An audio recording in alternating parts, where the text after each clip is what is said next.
तो राजस्थान से रिलेटेड अगर आप किसी भी कंपटीशन एग्जाम की तैयारी कर रहे हैं और बेहतरीन स्कोर करना चाहते हैं तो दोस्तों ये चैनल आपके लिए महत्वपूर्ण होने वाला है। आज की महत्वपूर्ण वीडियो को बिना देर के शुरू करते हैं।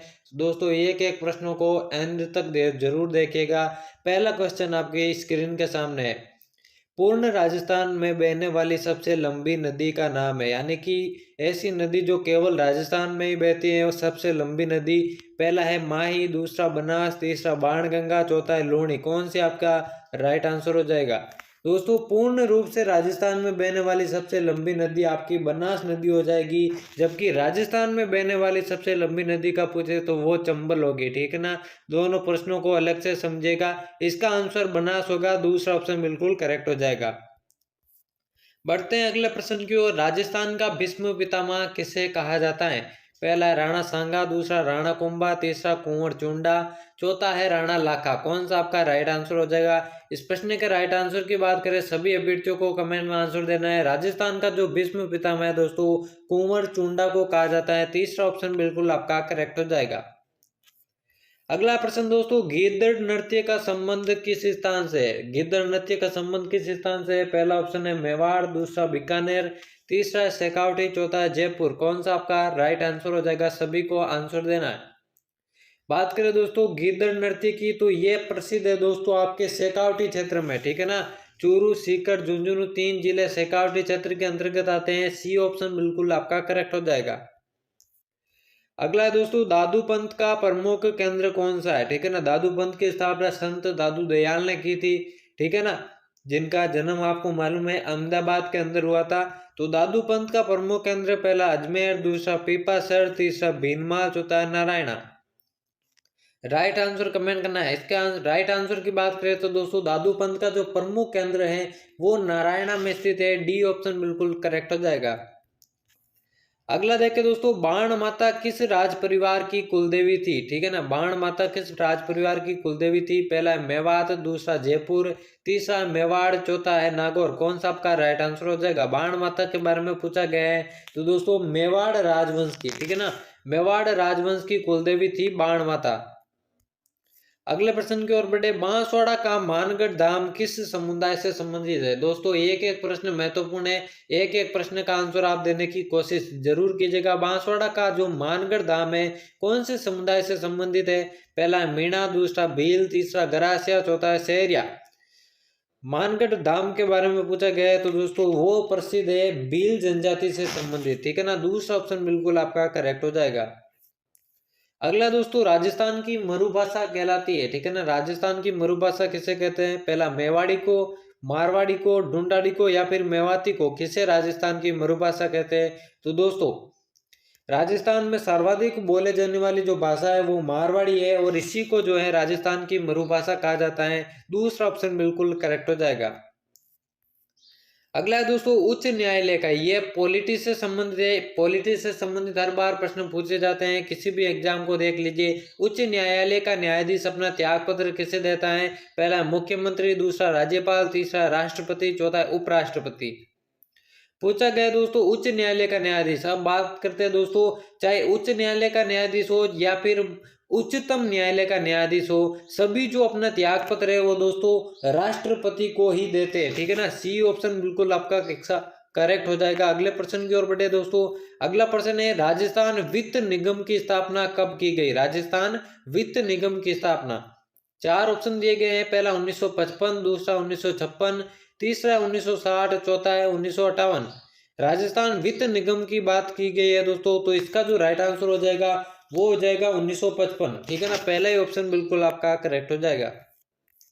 अगला दोस्तों, निम्नलिखित में से कौन सी रचना मीराबाई की है? साहित्य से संबंधित प्रश्न है, कौन सी रचना इनमें से मीराबाई की है? पहला सखी, दूसरा बीजक, तीसरा सबद, चौथा है पदावली। दोस्तों ये तीनों तो आप देख सकते हैं, ये तीनों तो मीराबाई की रचना नहीं है, लेकिन जो चौथी है पदावली वही आपका राइट आंसर हो जाएगा। पदावली जो है मीराबाई की रचना है, इसलिए चौथा ऑप्शन बिल्कुल करेक्ट हो जाएगा। दोस्तों वीडियो को एंड तक जरूर वॉच करना है और अभी तक आपने चैनल को सब्सक्राइब नहीं किया तो जल्दी से सब्सक्राइब करके बेल आइकन को प्रेस कर देना, क्योंकि इसी तरह की महत्वपूर्ण वीडियोस आपको आगे भी देखने को मिलेगी। और जो भी नोटिफिकेशन वगैरह कंपटीशन एग्जाम से रिलेटेड आते हैं उनके बारे में सर्वप्रथम जानकारी इस चैनल पर आपको मिलेगी। तो चैनल को सब्सक्राइब जरूर करना है। 11वां प्रश्न है, मारवाड़ हितकारिणी सभा का गठन किसने किया था? पहला चांदमल सुराणा, दूसरा माणिक्यलाल वर्मा, तीसरा हरिभाई किंकर, चौथा जयनारायण व्यास। इनकी फ्री में पीडीएफ प्राप्त करने के लिए आप टेलीग्राम चैनल को ज्वाइन कर सकते हैं। टेलीग्राम चैनल की जो लिंक है वो डिस्क्रिप्शन में दे रखी है, वहां से जाके आप टेलीग्राम ज्वाइन कर सकते हैं फ्री पीडीएफ प्राप्त करने के लिए। इसका जो राइट आंसर होगा दोस्तों, चांदमल सुराणा ने आपके जो है मारवाड़ हितकारिणी सभा का गठन किया था। पहला ऑप्शन बिल्कुल करेक्ट हो जाएगा। अगला दोस्तों, कौन सा आभूषण सिर पर नहीं पहना जाता है? पहला मेमंद, दूसरा बोर, तीसरा रखड़ी, चौथा कंदोरा। तो दोस्तों ऊपर के जो तीनों आभूषण है वो सिर में पहने जाते हैं, चाहे मेमंद हो, बोर हो या फिर रखड़ी। लेकिन जो चौथा ऑप्शन है कंदोरा, वो सिर का आभूषण नहीं है बल्कि कमर में पहना जाता है। चौथा ऑप्शन बिल्कुल आपका करेक्ट हो जाएगा। अगला दोस्तों, राजस्थान में मीणा जनजाति सर्वाधिक कहाँ पाई जाती है? आपको मालूम है मीणा जनजाति जो है आपके राजस्थान के पूर्वी क्षेत्र में पाई जाती है, लेकिन यहाँ पे जिले दे रखे हैं, कौन से जिले में सर्वाधिक पाई जाती है? पहला सीकर, दूसरा जयपुर, तीसरा कोटा, चौथा है अलवर। तो दोस्तों राजस्थान में जो मीणा जनजाति है वो सर्वाधिक जयपुर जिले में पाई जाती है। दूसरा ऑप्शन बिल्कुल करेक्ट हो जाएगा। अगले प्रश्न की ओर बढ़े। अगला प्रश्न है, सुशीर वाद्यों में सर्वश्रेष्ठ है? आपको मालूम है सुशीर वाद्य जो हवा से फूंक मारकर बजाए जाते हैं मुंह से, उन्हें सुशीर वाद्य कहते हैं। पहला है शहनाई, दूसरा अलगोजा, तीसरा सतारा, चौथा है मोरचंग। कौन सा जो है सुशीर वाद्य में सर्वश्रेष्ठ है? तो दोस्तों शहनाई जो है सर्वश्रेष्ठ है, जो कि विवाह आदि फंक्शंस में जो है बजाई जाती है सुशीर वाद्य यंत्रों में। पहला ऑप्शन बिल्कुल करेक्ट हो जाएगा। अगला है दोस्तों, किस देवी को कभी भी मांस का भोग नहीं लगाया गया? कौन सी देवी को कभी भी मांस का भोग नहीं लगाया गया? पहला है आई माता, दूसरा शीतला माता, तीसरा केला देवी, चौथा है नागणेजी माता। तो दोस्तों केला देवी जो माता है जिनका मंदिर करौली में बढ़ता है, उनको जो है कभी भी मांस का भोग नहीं लगाया गया, इसलिए सी ऑप्शन बिल्कुल आपका करेक्ट हो जाएगा। अगला प्रश्न देखें दोस्तों, दधीमती माता का मंदिर किस जिले में स्थित है? दधीमती माता, पहला है जयपुर, दूसरा है नागौर, तीसरा अजमेर, चौथा है पाली। आपको बता दें दोस्तों, दधी माता जो माता का मंदिर है वो नागौर जिले में स्थित है। नागौर का एक प्रसिद्ध स्थान है गोट मांगलोद, ठीक है ना, ये भी आपको याद रखना है। गोट मांगलोद, गोट मांगलोद ये भी आपको याद रखना है। इस स्थान पर जो है दधीमती माता का मंदिर बढ़ता है, इसलिए बी ऑप्शन बिल्कुल आपका करेक्ट हो जाएगा। अगला प्रश्न है, निम्न में से कौन सा सुमेलित नहीं है? राजस्थान के दुर्गों से रिलेटेड ये प्रश्न है दोस्तों। मेहरानगढ़, जोधपुर, जूनागढ़, बीकानेर, रणथंभौर, सवाई माधोपुर, लोहागढ़ और जैसलमेर। कौन सा आपका राइट आंसर हो जाएगा? बात करें दोस्तों जोधपुर जिले की, ठीक है ना, जोधपुर का जो मेहरानगढ़ है ये बिल्कुल सही है। इसका जो निर्माण है दोस्तों राव जोधा ने करवाया था, ठीक है ना, राव जोधा ने करवाया था, इसलिए यह तो सुमेलित है। दूसरा है दोस्तों जूनागढ़ बीकानेर, इसका निर्माण जो है बीकानेर के शासक राय सिंह ने करवाया था, यह भी बीकानेर के अंदर ही स्थित है। तीसरा है दोस्तों रणथंभौर सवाई माधोपुर, इसका निर्माण जो है रणथंभन देव ने करवाया था, यह भी बिल्कुल करेक्ट है। और जो चौथा ऑप्शन है दोस्तों लोहागढ़, इसका निर्माण जो है आपके बदन सिंह ने करवाया था, ठीक है ना, बदन सिंह, माफ कीजिएगा सूरजमल ने कराया था, आई थिंक सूरजमल ने इनका निर्माण करवाया था। लेकिन यह जैसलमेर में नहीं है दोस्तों, यह स्थित है आपके भरतपुर में, यह स्थित है आपके भरतपुर में, इसलिए यही आपका करेक्ट हो जाएगा। यही असुमेलित है, इसलिए डी ऑप्शन बिल्कुल आपका करेक्ट हो जाएगा। अगला दोस्तों 18वां, राजस्थान के एकीकरण के समय जोधपुर के शासक कौन थे? राजस्थान के एकीकरण के समय जोधपुर के शासक, पहला हनुवंत सिंह, दूसरा उदयभान सिंह, तीसरा शार्दुल सिंह, चौथा है भीम सिंह। बात करें दोस्तों राजस्थान के एकीकरण के समय जोधपुर के जो शासक थे उनका नाम है दोस्तों हनुवंत सिंह। पहला ऑप्शन बिल्कुल करेक्ट ऑप्शन है। अगला दोस्तों, राजस्थान जाट क्षेत्रीय सभा कब बनाई गई थी? राजस्थान जाट क्षेत्रीय सभा, पहला 1911, दूसरा 1930, तीसरा 1931, चौथा 1938। कौन सा आपका राइट आंसर हो जाएगा? बात करें दोस्तों राजस्थान जाट क्षेत्रीय सभा की, इसकी स्थापना जो है 1931 में की गई थी। सी ऑप्शन बिल्कुल आपका करेक्ट आंसर हो जाएगा।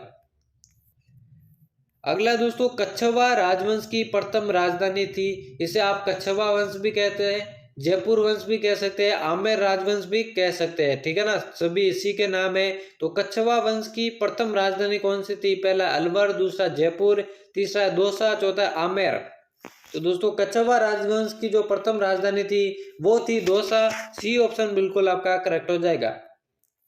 अगला है दोस्तों 21वां खातौली का युद्ध कब हुआ था? राजस्थान के जितने भी प्रसिद्ध युद्ध है उन सबको आपको याद करना है, क्योंकि इनमें से प्रश्न जरूर पूछे जाते हैं। पूछा गया है खातौली का युद्ध, पहला है 1526, दूसरा 1527, तीसरा 1518, चौथा है 1517। बात करें दोस्तों खातौली के युद्ध की तो 1518 में ये युद्ध हुआ था, और 1518 में एक और युद्ध हुआ था बाडी का युद्ध। ये युद्ध दोस्तों मैं बता दूं इब्राहिम लोदी और राणा सांगा के बीच हुआ था। खातौली का जो युद्ध है 1518 में राणा सांगा और इब्राहिम लोदी के बीच हुआ था, जिसमें राणा सांगा की विजय हुई थी, और इसी युद्ध में राणा सांगा ने अपना एक पैर भी गवा दिया था, ठीक है ना। सी ऑप्शन बिल्कुल आपका इसका करेक्ट हो जाएगा। अगला दोस्तों प्रसिद्ध सभ्यता स्थल तिलवाड़ा कहाँ पर स्थित है? पहला नागौर, दूसरा बाड़मेर, तीसरा जयपुर, चौथा चित्तौड़गढ़।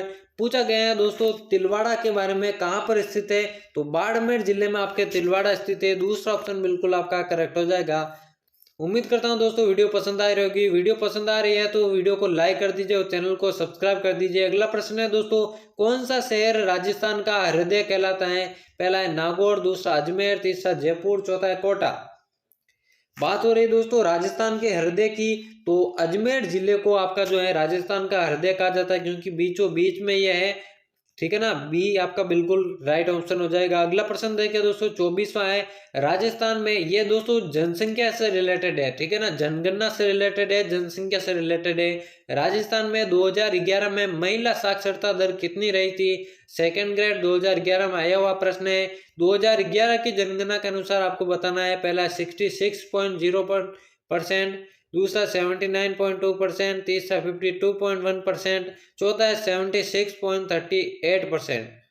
पूछा गया दोस्तों महिला साक्षरता दर की, तो 52.1% जो है महिला साक्षरता दर रही थी 2011 में। सी ऑप्शन इसलिए बिल्कुल करेक्ट हो जाएगा।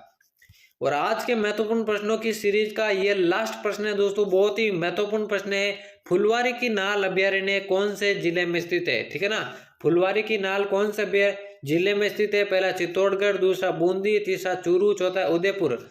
आप सभी नोट कर लीजिए दोस्तों, फुलवारी की नाल अभ्यारण्य जो है उदयपुर जिले में स्थित है, इसलिए चौथा ऑप्शन आपका बिल्कुल करेक्ट हो जाएगा। तो दोस्तों यहाँ पर हमारे 25 महत्वपूर्ण प्रश्नों की सीरीज समाप्त होती है। आगे भी इसी तरह की महत्वपूर्ण वीडियोस आपको इस चैनल पर देखने को मिलेगी, इसलिए चैनल को सब्सक्राइब करके बेल आइकन को प्रेस कर देना आगे भी इसी तरह की महत्वपूर्ण वीडियोस पाने के लिए।